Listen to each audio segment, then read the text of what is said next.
प्रदेश विधानसभा चुनाव 2022 के मद्देनजर तमाम राजनीतिक दलों के बीच वोट बैंकों को साधने के लिए नूरा कुश्ती शुरू हो चुकी है। इस विधानसभा चुनाव में ऐसा पहली बार नजर आ रहा है कि सपा, कांग्रेस और बसपा जैसे सियासी दल मुस्लिम वोट बैंक के लिए कुछ भी खुलकर बोलने से बच रहे हैं। इसकी बानगी तब देखने को मिली जब मुख्यमंत्री योगी आदित्यनाथ ने सपा के अगुआ अखिलेश यादव को कुछ कहते हुए उनके अब्बाजान कह दिया। इसके बाद सूबे की सियासत में बवाल मच गया। अखिलेश कह रहे हैं कि सीएम उनके पिता के बारे में ऐसा नहीं बोल सकते। अगर ऐसा बोलते हैं तो अपने पिता के लिए भी सुनने को तैयार रहें। दरअसल इस पर बात करने से पहले यह भी जान लेते हैं कि सीएम योगी ने क्या कहा था। असल में हुआ क्या कि शुक्रवार को जब टोक्यो में नीरज चोपड़ा भाला फेंक रहे थे, तब यूपी में सीएम और पूर्व सीएम एक दूसरे पर शब्द बाण चला रहे थे।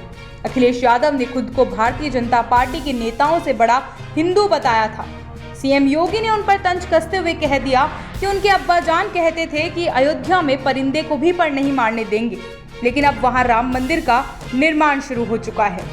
सीएम योगी के इस बयान के बाद सपा अध्यक्ष अखिलेश यादव ने शनिवार को चेतावनी देते हुए कहा कि हमारे और उनके बीच सियासत के मुद्दों पर विरोध हो सकता है, लेकिन अगर वह हमारे पिता के बारे में कुछ कहेंगे तो फिर हम भी उन्हें मुंह तोड़ जवाब देंगे और उन्हें अपने पिता के बारे में भी सुनने के लिए तैयार रहना चाहिए।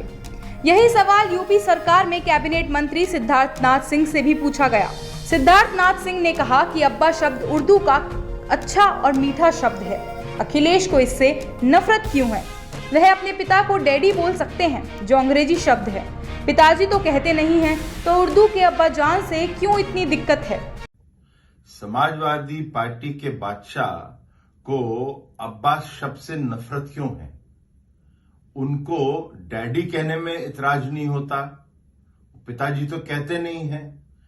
और अब्बास शब्द तो एक उर्दू का बहुत अच्छा मीठा शब्द है, मगर डैडी एक अंग्रेजी का शब्द है। उनके पिताजी भी तो उनको टीपू कह के बुलाते हैं। तो ये नफरत क्यों आ गई है उनके अंदर ये उर्दू के शब्द से? ये समझ नहीं आ रहा है। इसके बारे में उनको बताना चाहिए। प्रगतिशील समाजवादी पार्टी के अध्यक्ष शिवपाल सिंह यादव ने सीएम योगी को अपनी भाषा शैली पर ध्यान देने की हिदायत दी।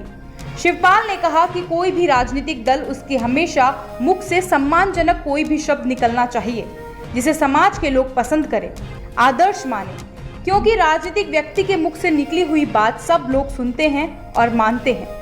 बहरहाल सीएम योगी द्वारा सपा प्रमुख अखिलेश यादव पर तंज कसते हुए अब्बाजान शब्द का इस्तेमाल करने को लेकर दोनों पार्टियों के बीच बयानबाजी तेज हो गई है। लिहाजा इन सब के बीच सियासी हलकों में पूछा जा रहा है कि आखिर अखिलेश अब्बाजान पर इतने तलब क्यों नजर आ रहे हैं? क्या ब्राह्मण वोट को साधने के लिए ये रणनीति अपनाई जा रही है? क्या कुछ और है? ये तो आगामी दिनों में साफ हो पाएगा। Bureau report, the fact India.